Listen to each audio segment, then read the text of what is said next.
morning. As many of you know, Swami Kumar-ji is in India. He will be back in a few weeks, so for that time, in that intermediate period, we have to fend for ourselves, so to speak. The subject today is how to study. After this very melodious song and inspired reading, our mind should be in a very receptive state to consider this serious question, a serious aspect of spiritual life, how to study. But before we get to the question of how, the question presupposes two other questions, and we have to address those, at least peripherally. Firstly, what do we mean by study? And secondly, why do we need to study? We have to be clear on these two first before we describe how to study. So firstly, the word study is used both as a noun and as a verb. Thirdly, you know, in the social sciences, when you speak about a study, you mean it's a noun. It's a method of establishing in a systematic way an empirical basis for a certain policy or position. And people make a study of a certain criterion in order to be able to formulate a policy. In the medical sciences also, when a new treatment or a new medication is being tested into a study, clinical study, there again it's used as a noun to validate a certain medication or method of treatment. But here we're going to treat it almost entirely as a verb. As a verb, the word study represents a method of acquiring knowledge. Okay? And those who study are called students. As you know, in the fourfold Vedic demarcation of life, student life comes first. Student life is the first. It's called brahmacharya.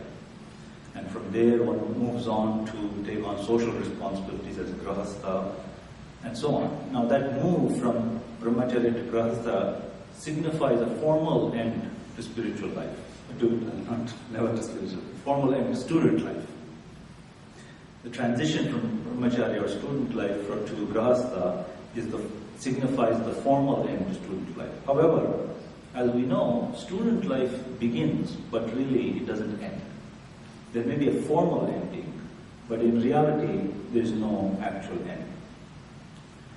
Related to study is learning, studying and learning. These both go together. Learning is the outcome of studying. If there is no learning, then we can infer that there is no studying, whatever outward actions one may be engaged in. Knowledge is infinite. This is why learning can never stop, and student life never ends. As you know, Sri Ramakrishna said, as long as I live, so long do I learn.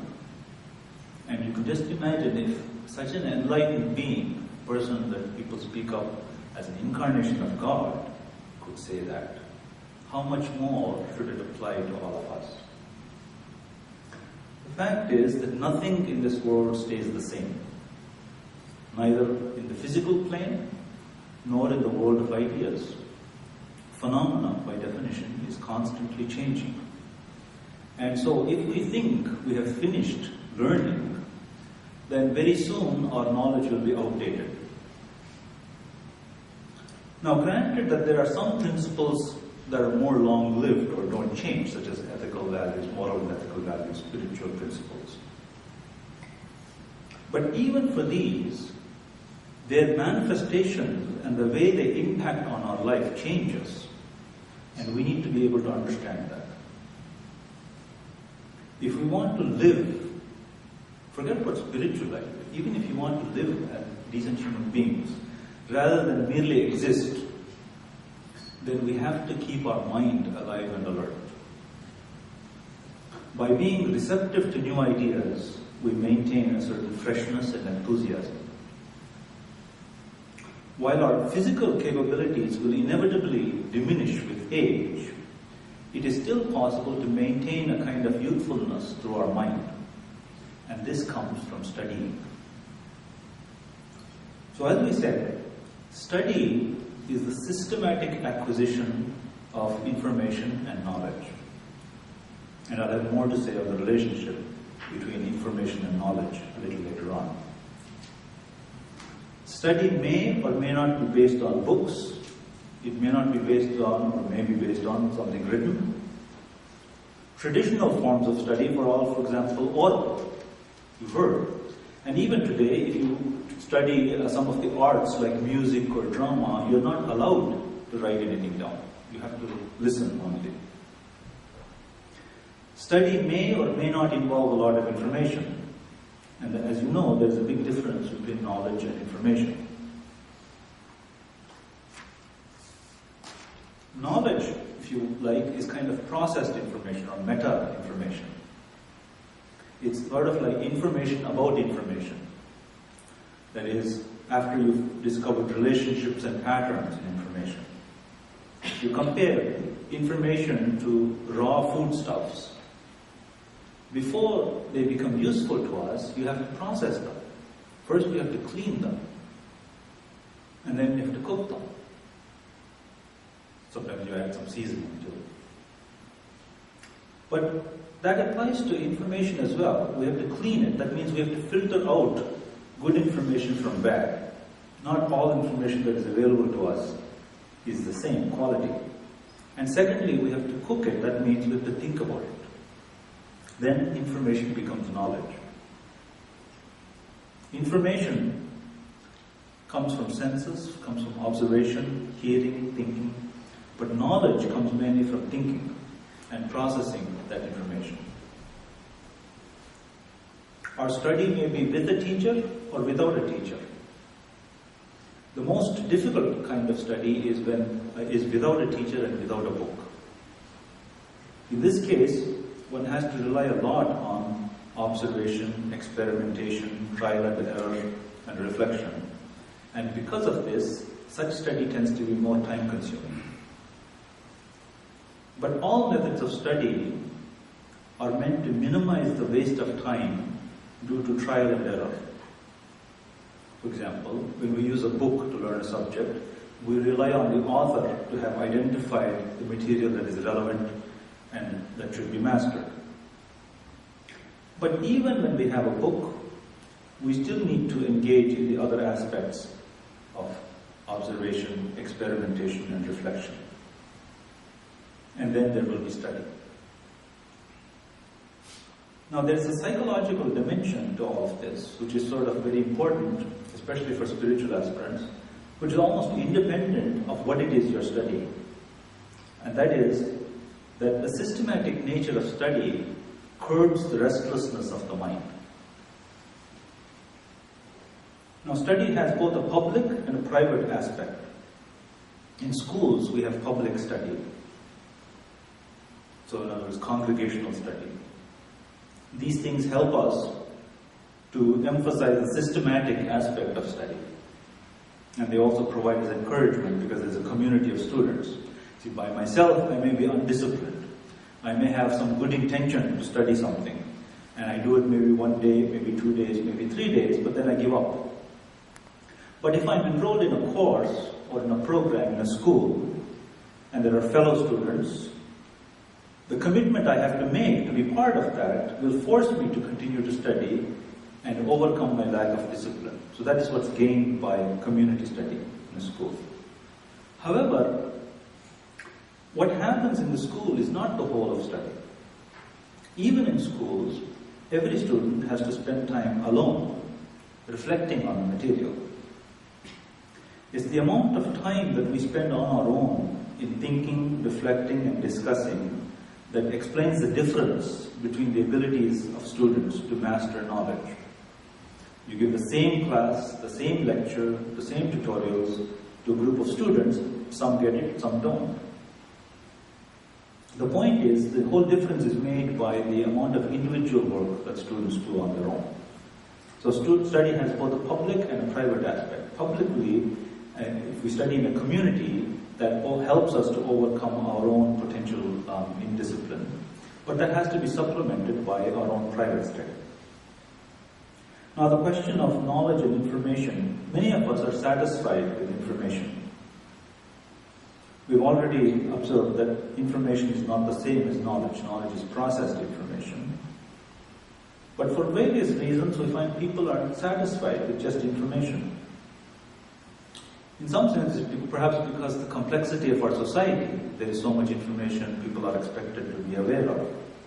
And our educational systems have responded to this by imposing a lot of information on students. The volume, the sheer volume of this information makes it difficult for us to go beyond that to knowledge. Especially given the fact that in many cases, evaluation is based on our familiarity with information. Information has become a commodity. It's something of value, therefore people search for it. But there's a glut of information. Students nowadays think that they can find out about anything by searching for it on the internet. It happens here also in our Vidya Mandir. You ask them anything, they will Google it, and they will come up with certain sites, and then they will tell you with great authority about all sorts of topics. One of the first things to learn in information literacy, which is a component of study, is that not all information is equally valid or useful. What we need is analytical skill to turn information into knowledge. And we need yet a further stage where we turn knowledge into wisdom. Why do we need to study? So far I've been talking about what we mean by study, the different components of study. But why do we need to study? We've already partly addressed this. I've given you three instances, three examples, 3 points that illustrate the gain by studying. Firstly, learning and study keep our mind alert and alive, and we're able to face the changing world that we live in. Secondly, we've said that knowledge is infinite, and so we can never say that we have finished with learning. And thirdly, as great a being as Sri Ramakrishna said, as long as I live, so long do I learn. But there's more to this about why we need to study. Firstly, for the large part, we are sense-bound. A large part of our knowledge comes from the senses.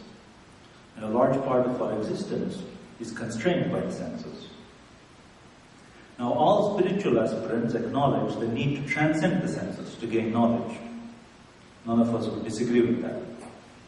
However, between spiritual experience and a sense-bound existence lies intellectual knowledge. Learning to study properly actually helps us to make the transition. It prepares us for serious contemplation and meditation. Also, the ability to think, to apply our reason, can help us, prevent us from making mistakes and falling into self-delusion. This is also quite important in spiritual life. Some people, as you know, advocate the strangest things in the name of religion, or even in the name of social well-being. Our reasoning faculty has to be strong enough so that we're able to decide whether the arguments are sensible or not. This is called viveka, the ability to discern right from wrong, sensible from insensible. The intellectual faculty in us exists in all of us, and it is active. There doesn't exist a person in which the intellect is not active. But if it is not deliberately engaged in study, it will engage itself in other things. And those things may not be healthy. For example, see, you can't stop the action of the intellect. It will start asking questions. Question is it the kind of question you want to be asked? For example, we may start a meaningless analysis of people's every little action. Why did he look at me like that? Why did he scratch his nose like that? Why? Because that's the natural intelligence of the human being. It's going to be active. So if you don't engage it in constructive study, it will engage itself in whatever is available. So the intellectual faculty exists in all of us, and it is active. If it is not deliberately engaged in study, then it will engage itself in other things that may not be healthy. An untended garden tends to grow weeds, as you know. It requires work even to keep a garden fallow, even to keep a field fallow. Not to grow anything requires work. Because if you leave it by itself, something will grow. And usually it's not something that you want. Before you know it, weeds will spring up. From where they come, we don't know. And our mind is like a garden. So therefore, we have to plant it with good seeds and take care of it. Study is like that. Study is a way of taking care of our mind. There's another aspect of the mind. As you know, the state of mind is not constant. Sometimes we're inspired, sometimes we're depressed. It goes up and down like that. Now for a spiritual aspirant, that's something you have to deal with. You want to try to push the mind up to an inspired state. Study is like a safety net for the mind.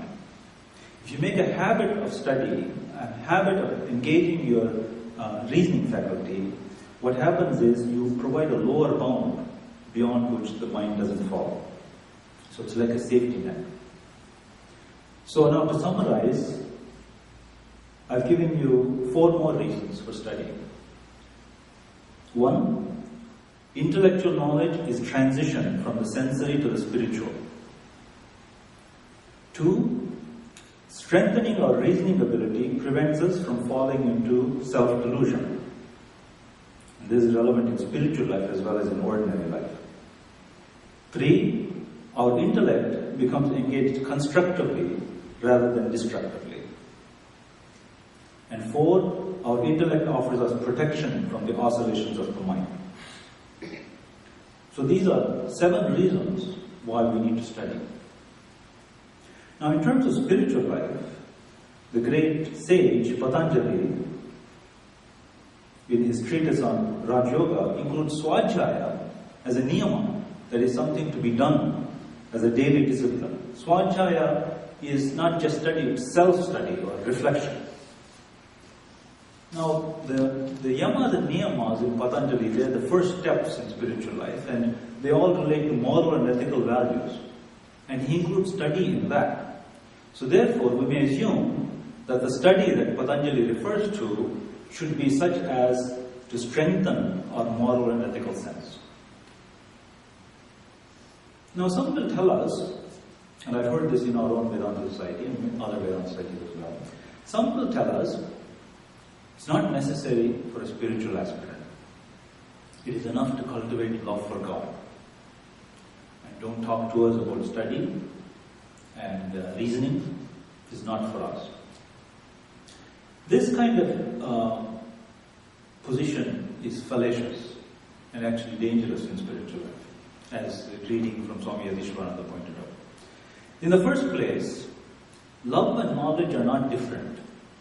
And to think that somehow you can love God but have an idle mind is simply a fallacy. Swami Sarvagatananda often used to say, what you know, you love. And what you love, you know.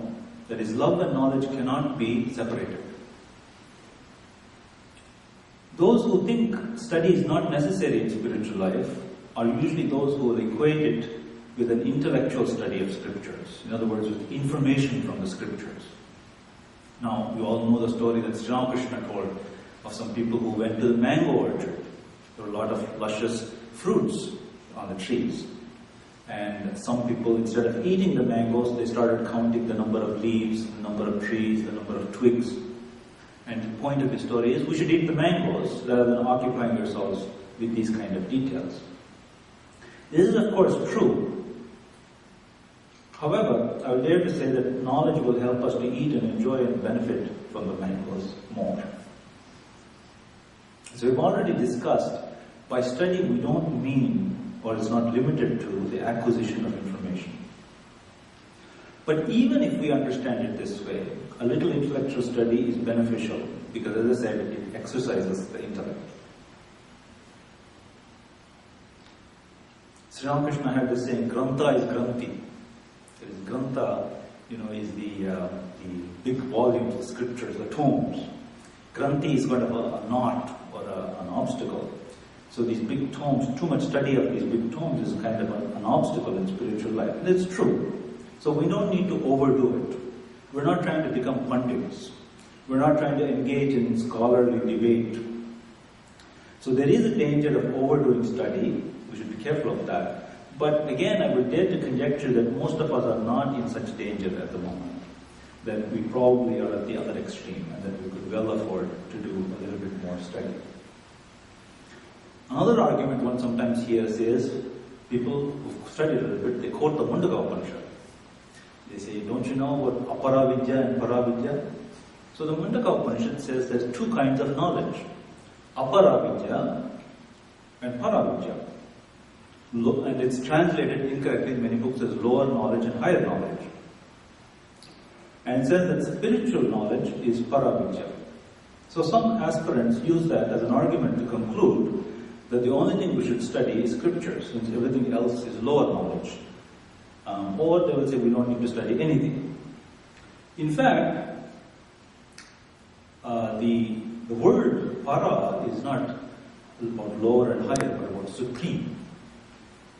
So the issue here is whether your knowledge is complete or incomplete. So paravidya refers to complete knowledge, and apara is incomplete knowledge.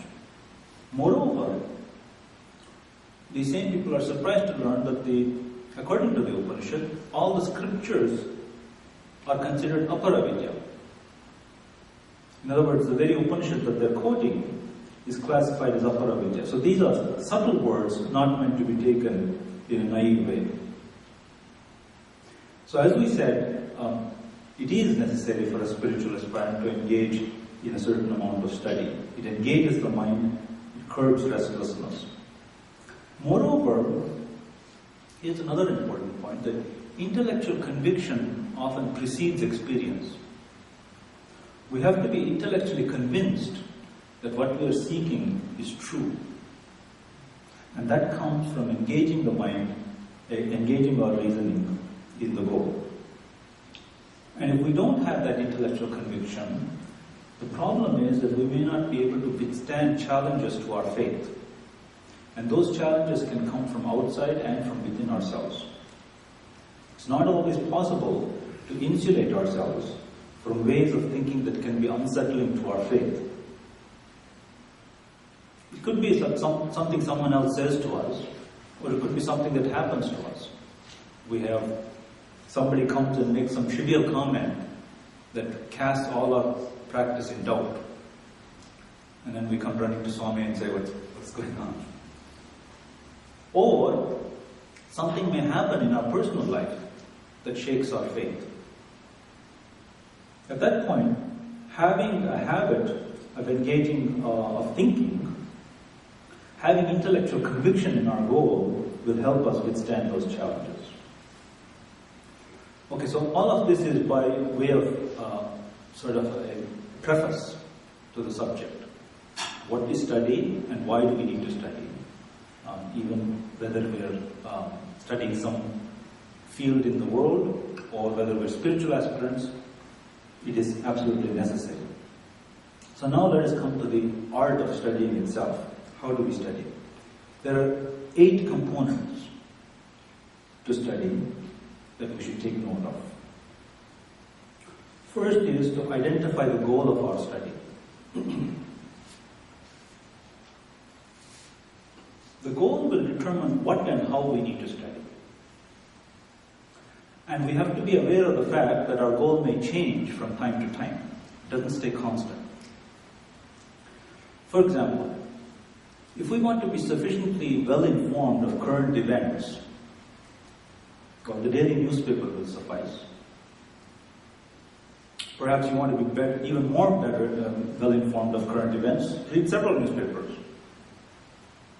But if you want to become an authority on some current event, newspapers won't suffice. You need to go and read specialized journals for deeper study. If we're trying to lead a spiritual life, studying the lives of the exemplars of the virtues that we're trying to cultivate, that we're trying to master, that we're trying to practice, that can be great help. Now, it won't help us to understand current events. You study the lives of saints, not going to help you to understand current events. Newspapers aren't going to help us to live a spiritual life. So we have to be clear on our goal and study appropriately. Depending on our goal, what we study will change.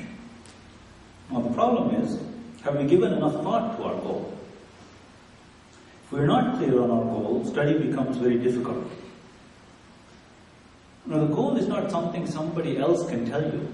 There is the ultimate goal, the big goal. But the goals that are closer at hand are something you have to think about for yourself. They may be very, very varied. And as I said, they'll change from time to time. One person may say, if you ask them, midterm exams are coming up, what's their goal? They'll say to pass the exams. Somebody may say, I want to become master of a subject. Somebody says, I want to find the truth. But these goals are not something somebody else can tell you. Sometimes we find when failure comes, it's not because the student is not qualified, but it's because they've undertaken study of something that is not directly related to their goal. Or they are employing a method that is not suitable for their goal. The misalignment between goal and course of study can produce disastrous results. A genius can appear like a fool, and a fool can appear like a genius. For example, you take an ordinary person, suppose that person has already studied a certain subject, and you put them in a class where that very subject is being taught for the first time, so nobody else in the class has ever heard of that. Well, this person is going to shine, obviously, and everyone will say this person is a genius. Well, all that's happened is this person has studied it before. So, the first aspect in how to study is be clear on what is your goal, and that's not something someone else can tell you. You have to figure that out yourself. Second aspect of study is to take a prayerful approach. By the way, these aspects apply, as far as I can see, regardless of what it is you're trying to study. Most of them apply whether you're a spiritual aspirant trying to figure out what I should study in that context, or whether you're a student in the university trying to study for a degree or a program. So the first was to identify your goal. The second is to take a prayerful attitude.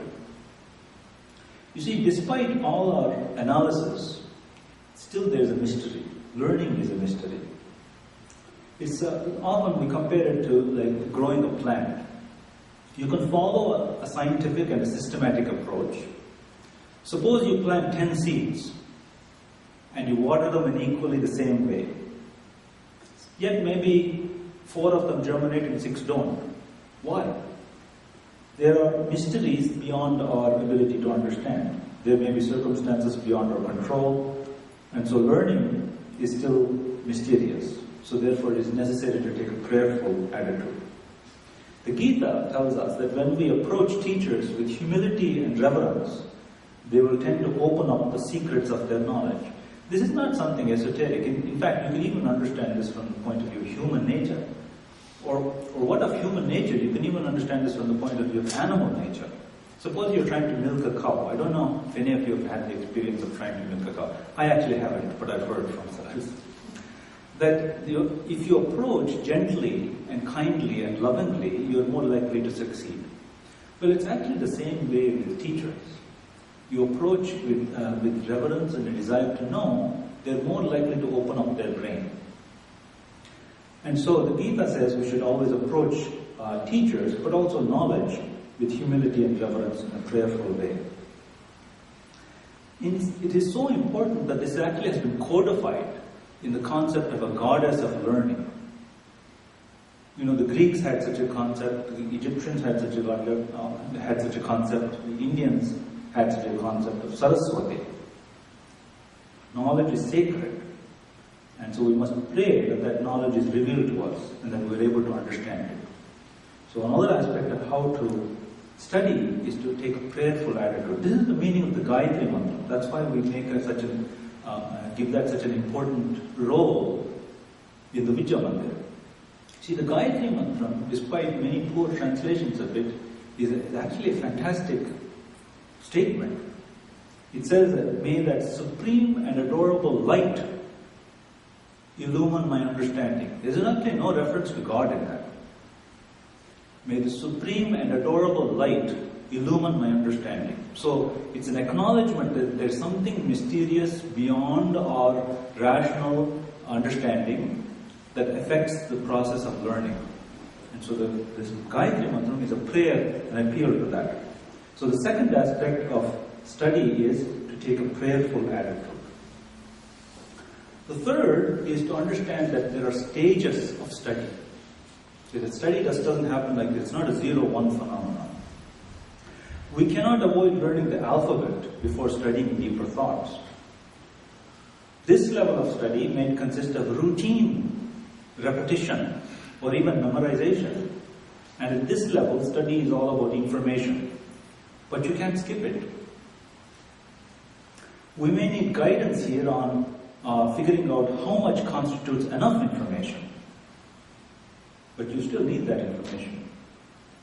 And it's interesting that this stage never really ends. You have to continue the process of acquiring information. And as I said, we have to keep an open mind for new information, while at the same time we're processing the information we already have. The first study, so I would ask, looking at the third aspect of how to study, namely that there are stages. And in those stages, the first stage might be just to learn the alphabet in a way. The next stage might be for looking for patterns and connections in the information. That stage is called thinking. That's the phase when we start asking questions. You find sometimes people start asking questions a little prematurely. But actually, questions have to come at the right phase. So at the outset, not enough questions. If people aren't asking any questions, it probably indicates lack of attention. They didn't listen. At a later stage, too many questions means they're not thinking. So it is said, as you know, a fool can ask more questions than a sage can answer. So this whole business of asking questions is an important part of study. The point is that we have to be ready for the answer.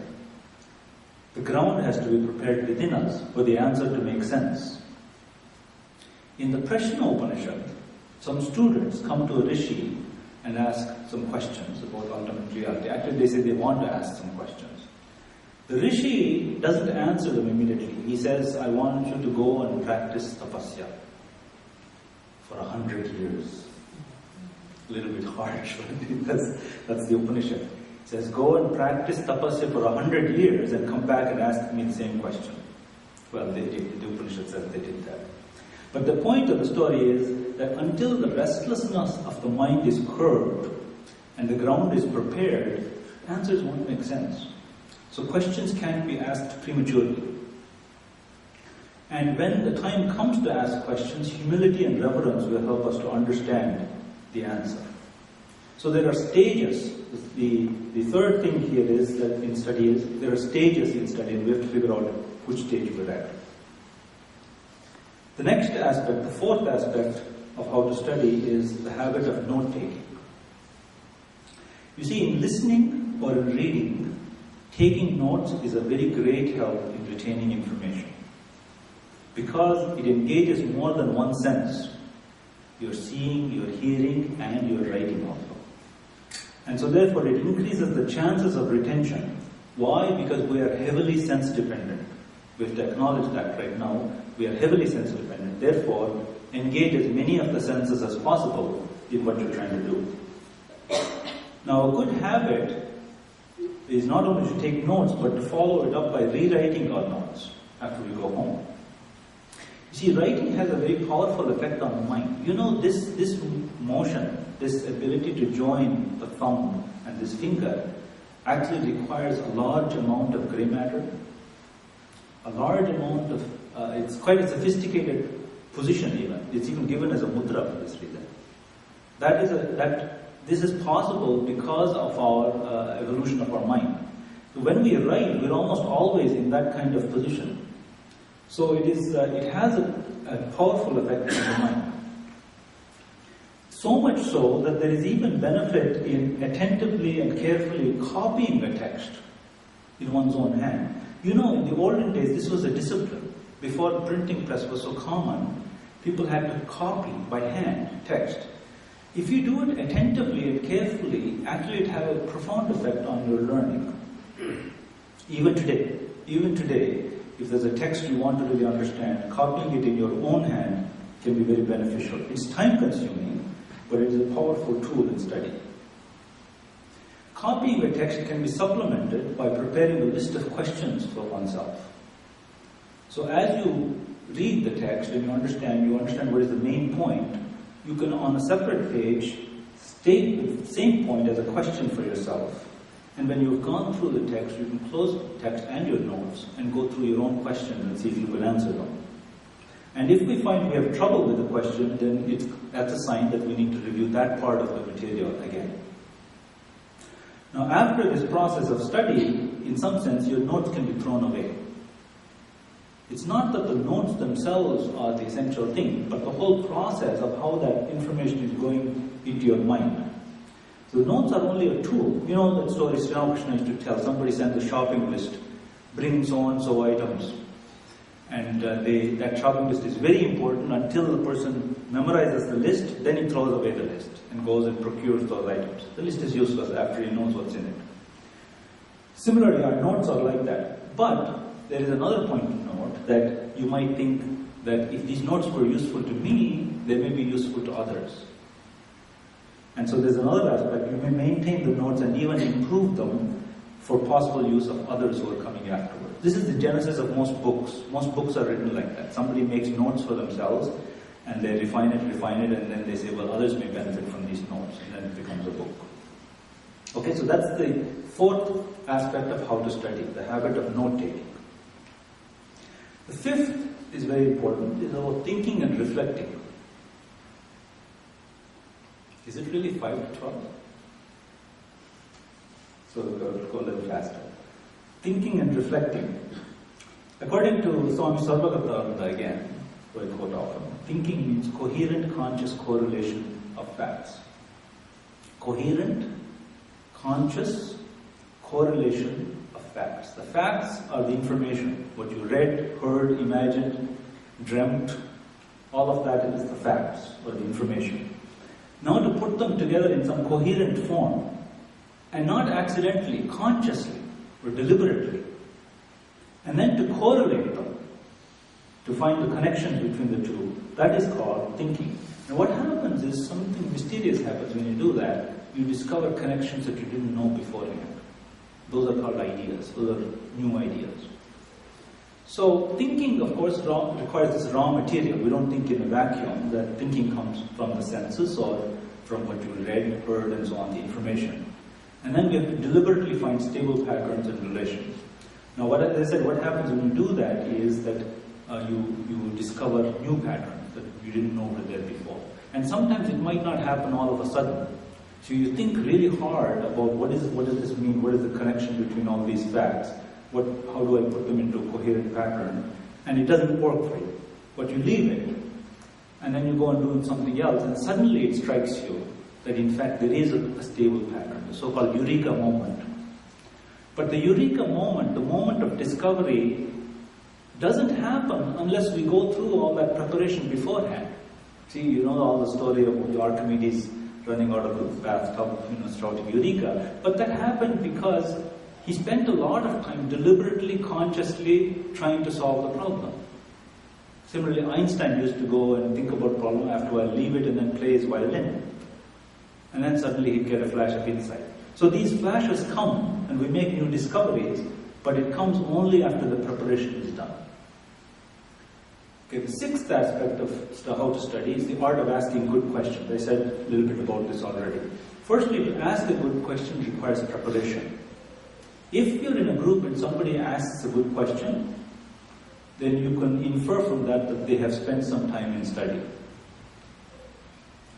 And before we ask a question publicly, we should ask ourselves that question.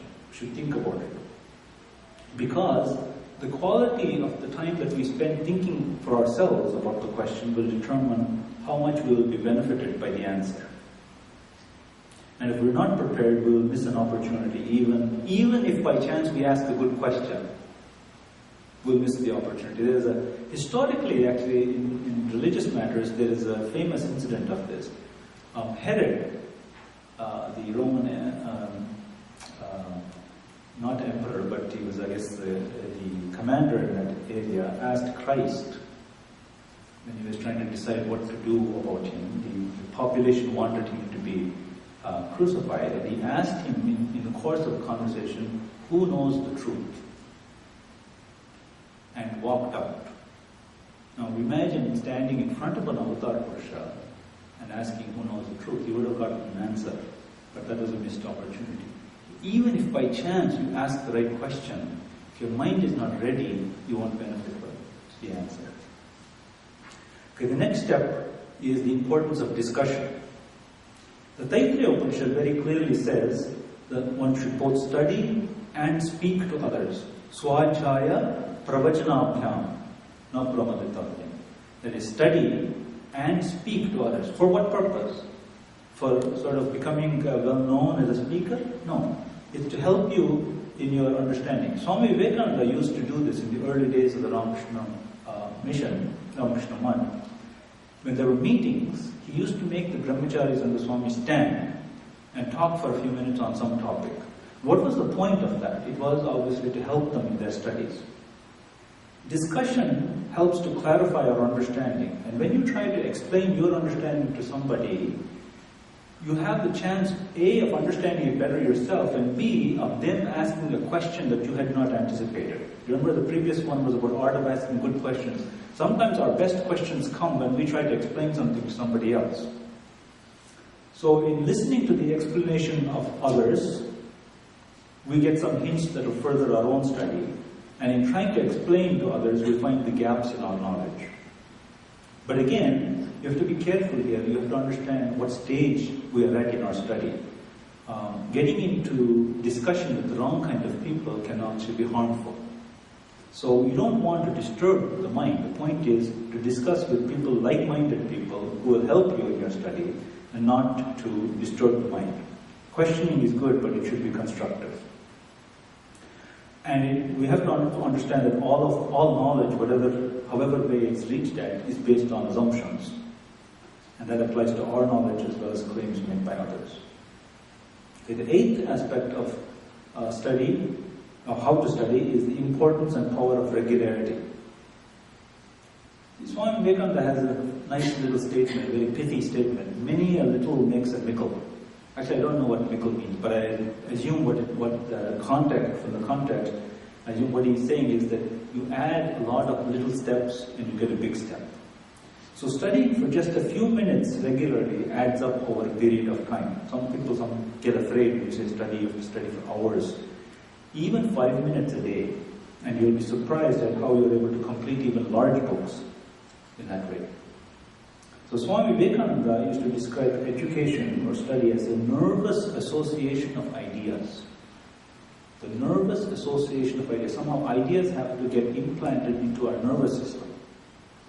Patterns have to be made at the level of neurons and nerves. Now, as you know, mind is an association machine. It repeats the patterns that whatever happened in the past. Regularity strengthens those patterns and those associations. Now, when we try to concentrate our mind during meditation, we're doing exactly the same thing. We're trying to do through repetition, and also we're trying to be regular. Why are we regular for our japa and meditation? It's because to make a habit, the mind will tend to calm down. We hope that it'll calm down and be a little steady if we try to practice our meditation at the same time. But in fact, you can supplement that by practicing regularity in other things too, like study. So as I said, study is sort of the interface between moving from sense-bound life really to spiritual life. So a lot is achieved by regularity, and we could spend a lot of time discussing that. Since time is almost up, let me finally say that all of these steps that I just talked about, how to study, the 8 steps, are relevant whether we are studying for a degree program in a university or whether we're spiritual aspirants just trying to strengthen and advance our spiritual life. Nevertheless, it is important to say a few comments about how all of this can be adapted specifically in spiritual life. And most important is about our goal. In the first place, not everyone is attracted to spiritual life for the same reason. That might strike you as surprising. The vast majority are not interested in God. What we are interested in is living a good life as decent human beings. That part is universal. And God is for many is seen as an instrument by which it helps us to live a decent life. What we want universally is to live a good life as decent human beings, at peace with ourselves, with our surroundings, and with our fellow human beings. So spiritual life begins with life. Those who contemplated deeply about life and about the human situation realize that there is a vast reality that transcends the phenomenal world. It is good to know about that, but we have to begin where we are. Remember that someone else can't tell you what your goal is. You have to understand what stage you're at and formulate your own goal. Moreover, goals are not static, they evolve. And we have to think carefully about where we are, what our goal at this stage is. As I said, for most of us, the goal is to live life as decent human beings. If this is our goal, then our spiritual study should be appropriate for that. The texts that we select for study should give us guidance in this regard. Any text that we study should elicit questions on its relevance to our goal. And mostly, this means questions about moral and ethical values. Books like the Gita are very useful in this regard. There is less theology there and more guidance about everyday life. So each of these 8 things that I told you about, starting from the goal, you can actually spiritualize. They're not all spiritual, but you can ask how does it impact on your spiritual life? And this is a good exercise to work out. I'll just leave you with one further point and then homework. So remember in the 8, one of them was about discussion. We actually have plenty of opportunity for good discussion if we want it. For example, after every lecture there is tea. Why don't we try to challenge ourselves to remember a few things from the lecture and compare our notes with our fellow devotees?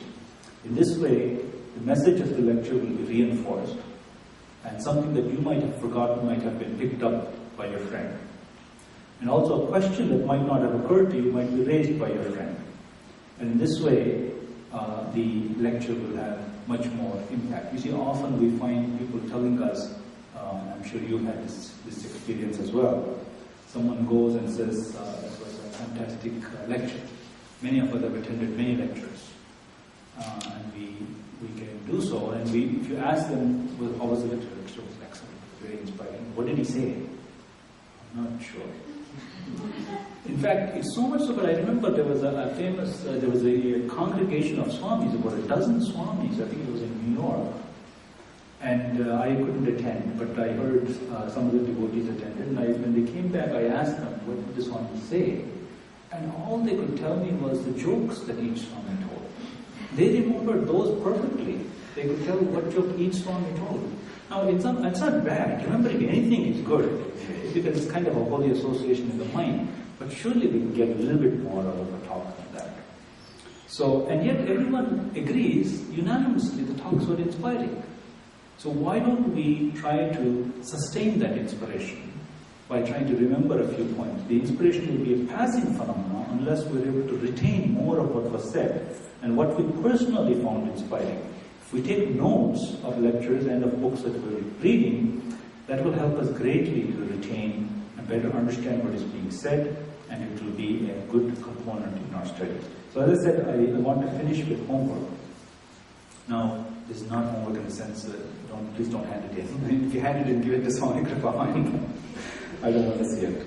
The homework is this. You see, you notice I've almost refrained from quoting a lot from Swami Vivekananda. I've only a little bit quoted. I could have made the whole talk about quotations from Swami Vivekananda. So here's my exercise to you.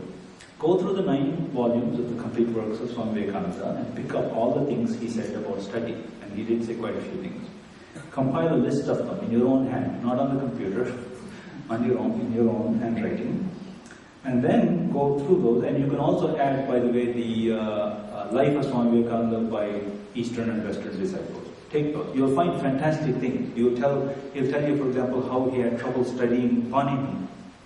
He was trying to study Sanskrit grammar. His teacher was telling him for 3 days he couldn't get anything. And then finally he just determined that he's going to study it, and he spent intense amount of effort on that. And in a short time he was able to master it. These are very inspiring stories. You will read about how when he was a boy, he wouldn't study regularly. This is Vivekananda, don't imitate this. He wouldn't study regularly, but the day before the exam, he'd sit with the book, and in one night he'd read the whole book.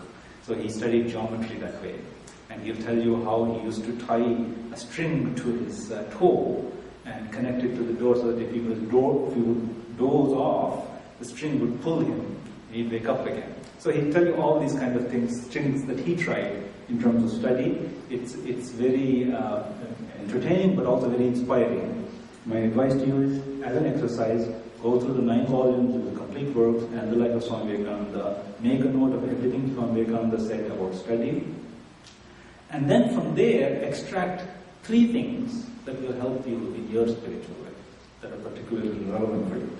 Now, what do you do with this exercise when it's done? Well, the exercise is you've already benefited by it. If you do the exercise, you will already benefit by it. But these kind of exercises have to be designed by yourself, and you can. They're pretty easy to do. If by the way you get through this one, then do the same with the Gospel of Sri Ramakrishna. Sri Ramakrishna also spoke about study. Do it with the teachings and life of Holy Mother. She also spoke about study. And all of these things will be very, very valuable to us in our own spiritual life. You may not be able to, publish a book on them or anything like that. That's not the point. But in your own spiritual life, they'll be very valuable. So this question of how to study is an integral component of our spiritual life. It will help us to stay focused. It will help us to be realistic and rational in our spiritual life and make incremental progress. And that we all make such incremental progress and advance towards our spiritual goals.